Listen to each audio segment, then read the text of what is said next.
Do you struggle to share your faith with one of those memorized patterns like the Roman Road?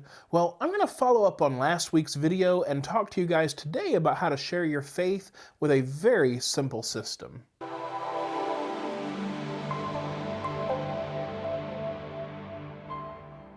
Hey guys, and welcome back to God's Word Made Simple by Simple Servant Ministries. My name is Aaron Hawk, and if this is your first time visiting with us, I just want to say welcome and thank you for joining us today. God's Word Made Simple is an online discipleship ministry dedicated to taking God's Word and making it simple. We want to help you understand God's Word, apply it to your life, and grow in your relationship with the Lord. And by the way, if you appreciate this content at some point, make sure you hit that subscribe button, turn that bell notification to all so you don't miss any future videos. We would really love to have you as part of our family. Okay guys, so today we are following up on last week's video on creation, fall, redemption, and restoration. And today, like I promised last week, I'm going to follow up on that with how to share your faith using that model. I don't do well with memorized systems of sharing your faith, and I actually did a video, I'm pretty sure I did a video anyway, a while back on how to share your faith. So I'm going to put a card up here for that video on how to share your faith, but I want to zero in today on the creation, fall, redemption, restoration model, whereas in that one I cover kind of the broad spectrum of how to share your faith, from a simple discussion on why to several different potential methods. So I encourage you to go check that video out, but we're going to move on with this one for right now. So this one is really more of what I call the philosophical approach. I'm going to use scripture in my conversation with people, but I'm more talking to them in a dialogue sense, which I have found to be much more effective than just here's a verse, here's a verse, here's a verse. You know, years ago when a portion of America, a decent portion of America, at least had reverence for the Bible, if not believed that it was true, then simply pointing out Bible verses was enough. Well, the Bible says that. Oh, well, you know what? You're right. The Bible does say that. But in the modern day, we're inundated with religious texts and other ideas and all of that, and that's good and it's bad. It's bad in the sense that we have the truth in Scripture. And if you haven't caught my video before, is the Bible reliable? I did a video on that a while back. I might put one or two other videos up in the cards there in editing, but the Bible is true, and we know that. But it's good that we have access to these other ideas, because as we see those other ideas, to me, it makes the truth stand out all the more.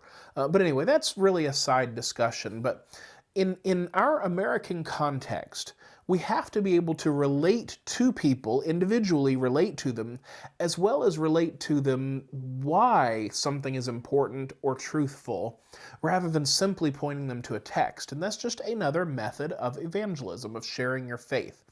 But the benefit is that for people like me that don't memorize well, in the sense of having a memorized pattern and memorizing the specifics, that works really well because I'm much more conversational. I know that's a big shock, but I'm much more conversational, and I really enjoy the conversations that I have with non-Christians. So the philosophical approach uses the creation, fall, redemption, restoration model that is found all through Scripture. It's an overarching theme. I discussed it in the previous video, so I'm not going to cover that in depth right now. But this approach of evangelism simply uses that to talk to people. So, they might share a little bit of their story, and you go, I struggled with that too. Whatever, you're identifying them, however you're entering into this conversation. But you're trying to tie in and do it naturally, not forcing it into it. But you're trying to tie in the idea that God created us. He loves us. He had a perfect plan for us. Then humanity fell into sin.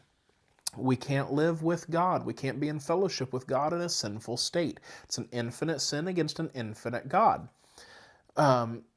Then we have redemption, and that is where Christ died to pay the price for our sins, because only an infinite price can be paid for an infinite debt.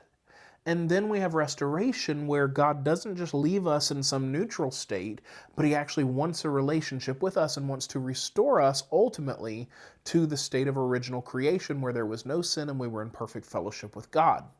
So you simply tie this in your conversation. And, an example would be, somebody says, well, tell me why you're a Christian. And I'll say, well, and by the way, there is a video called Why I'm a Christian, so I'll put the card up for that. I'll give you the super nutshell version right now, but please go watch that video too.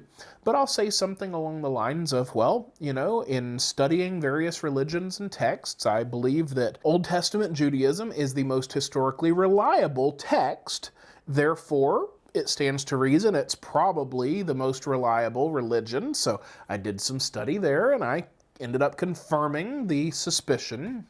And then you come to Judaism up to the point of the end of the Old Testament, and all through the Old Testament, Judaism is waiting for a Messiah. And the question ultimately is Jesus that Messiah or not? And the Jewish nation at that time split. Part of them said, no, he's not, and part of them said, yes, he is. Well, the Old Testament also talked about that and how some would not believe and some would. So that stands to reason there would be a split. Well, either Jesus is or he isn't. So then I do research on the New Testament and the historical documents related to that, not just biblical documents, but actual historical documents that testify to the things that happened. And it's like, okay, that seems historically accurate. That seems historically accurate. It makes sense. And then, of course, there's the subjective side. It's not just all ones and zeros, so to speak. There's also the subjective side of I have a relationship. The Holy Spirit exists and testifies to me, and that's ultimately the work of salvation. But I can talk about this when somebody says that, why are you a Christian? And granted, it depends on the level that this person is at, on how much of any of this I go into. But then I'll say, the basic story is this. And then I share creation, fall, redemption, restoration. And it's a very natural thing, what about Adam and Eve? Were they real? I like for people to ask me questions because it helps me understand what their hang-up is. So a lot of times I'll say, well, what are your questions? Some of my best friends that are not Christians ask me questions all the time because they know I'll give them an unbiased answer. And I pray for their salvation. But, I'll let them ask a question. Their question might be, well, what about Adam and Eve? Were they real? Well, yes, they were. And we are all ultimately descended from them. Here's my hook. When God created the world, and then I'll summarize the creation story for them. And I'll leave them hanging on the fall, but unfortunately Adam and Eve sinned, and, they sinned against an infinite God, and they couldn't be in fellowship with him anymore. And then I'll tell them about, again, depending on where the person's at, I might mention the animal sacrifice where, animals had to be killed to cover them up and how that's a foreshadowing. Or I might mention Genesis 3:16.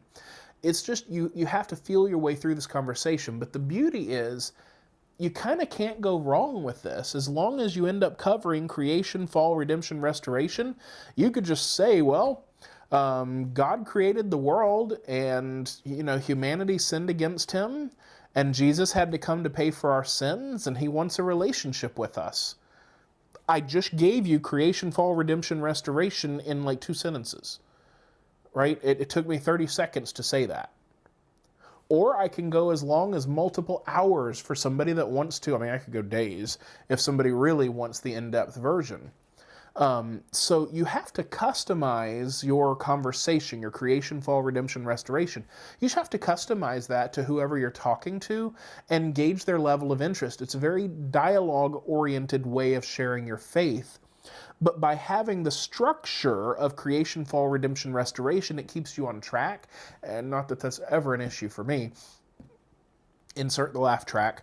But it keeps you on track, and it makes sure that you share fully and accurately, that you're not leaving anything off.